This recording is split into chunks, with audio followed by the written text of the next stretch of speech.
Hey guys, welcome back to the channel. Please comment, like, and subscribe. So today I want to do a recap of day one of the Megan Boswell murder trial. So guys, the first day of Megan Boswell's murder trial began on Wednesday morning in Sullivan County. Boswell faces numerous charges in the death of her 15-month-old daughter, Evelyn, who was the subject of a February 2020 Amber Alert. Evelyn was later found dead on a family member, which it was her father's, property in March of 2020. Now, among Megan's charges are 2 counts of felony murder and 1 count of first-degree murder. When the court came into session on Wednesday at around 8:45, prosecutors began by stating they needed to dismiss count 18. This count 18 was one of the many counts of false reports against her. The prosecution then asked that the defense not present any evidence on that count, since it would be hearsay without Megan's testimony. According to the presentment of the charges against Boswell, count 18 alleged that Boswell made a false report to Sullivan County detectives and a Tennessee Bureau of Investigation by claiming either her or her then boyfriend Hunter rolled over onto Evelyn while sleeping. Now, when the jury arrived, Goodwin charged the jury with and explained what was required of them and how to consider evidence for each charge. In order to be convicted, the jury must find that the state has proven beyond a reasonable doubt that Megan is guilty of the charges against her. Now, guys, you got to keep in mind, the defense is not required to prove anything. The jury was seated on Tuesday, while some are alternates. 12 will ultimately render the verdict. The jury will also be deciding whether Megan's punishment, if she is found guilty of murder. So the jury will decide what type of punishment she will receive. So let's talk about the prosecution's opening statements. Amber Massengill was the first to take the podium, talking about how many lies that Megan actually told. For 2.5 months, Megan was telling lies. The family was wondering where in the world Evelyn was.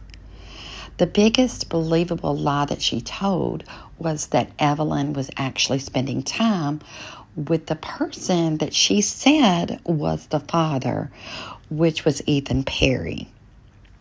But what we're going to find out during this trial is Ethan Perry is not even the father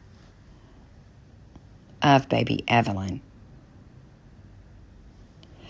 And the sad thing about it is, while poor baby Evelyn was decaying, Megan had a new boyfriend and was spending lots of time with him, going on trips, having fun, and not even thinking about her poor baby that was decaying. Megan was taking trips to Gatlinburg, Pigeon Forge, and moving in with her new boyfriend, Hunter. Then finally, her father, Tommy, decided to report this baby missing. And that's when the police got involved and the search was on. An Amber Alert was taken in.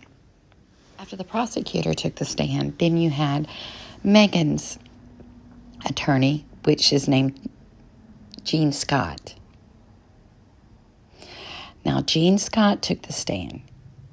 He claimed that the state's theory is reasonable doubt in in and of itself. He's saying that they don't know what happened. They don't know how the child died, and they can't prove how the child died. He said Evelyn's death was tragic, but the state does not have the evidence to convict Megan of first-degree murder or some of the other charges that they claim they had. Then her attorney wanted to talk to why they decided to plead not guilty. He said, did she lie to the police? She absolutely lied to the police. I'm not contesting that. So she said again, an 18-year-old girl scared to death talking to a TBI agent, talking to a police officer and trying to explain this. She doesn't want to get in trouble. It doesn't mean she murdered her child. It doesn't mean she killed her child.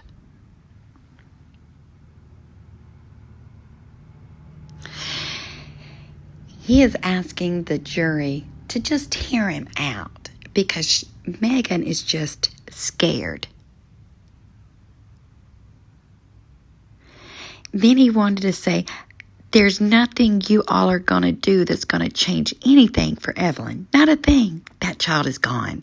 Your job here today and in coming days and weeks will be to decide if Megan's actions are criminal or whether they're not criminal. So as you guys can see, the opening statements opened with a bang. A lot packed into a short day. So I'll get to the rest of the testimonies probably by tomorrow. Tell me what you think about the opening statements, and I will talk to you soon.